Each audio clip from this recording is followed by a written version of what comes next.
इथं जात पात धर्म सगळं सोडून या गावात फार मोठ्या प्रमाणात मुस्लिम समाज आहे।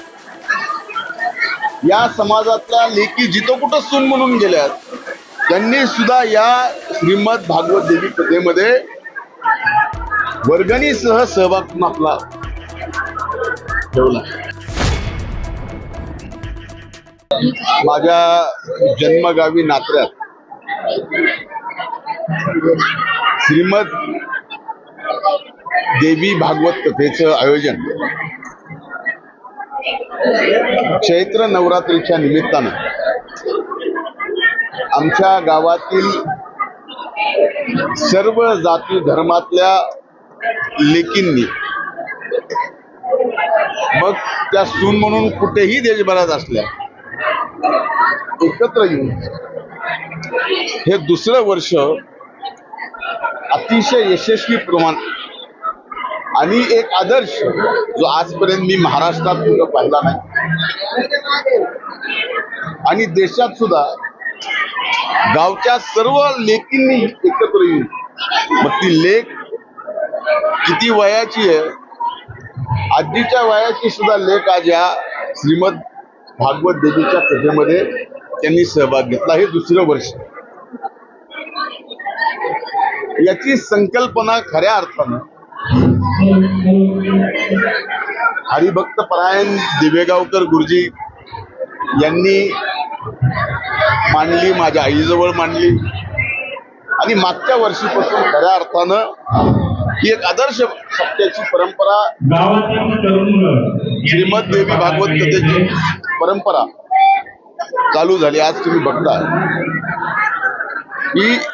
ही परंपरा साधी नाही, फक्त श्रीमद भागवत देवीची कथा नाहीये, या कथेमध्ये सहभाग कोणाकोणाचा हे पण महत्वाचं।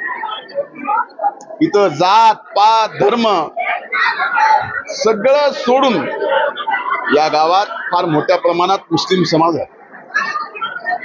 या समाजातल्या लेकी जिथं कुठं सून म्हणून गेल्यात त्यांनी सुद्धा या श्रीमद भागवत देवी कथेमध्ये वर्गणीसह सहभाग आपला ठेवला।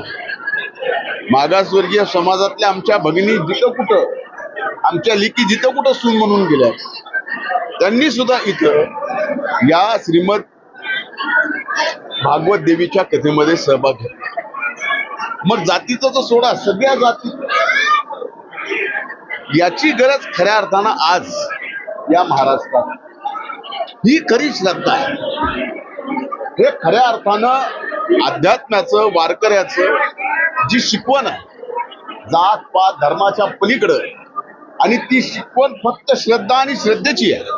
अंधश्रद्धेला तुसभरही जागा या आध्यात्मिक आणि वारकरी संप्रदायाच्या या सत्यामध्ये नाही। हेच या ठिकाणी माझ्या माहितीनं हे सगळ्यात आजच्या दिवशी महत्त्वाचं आहे।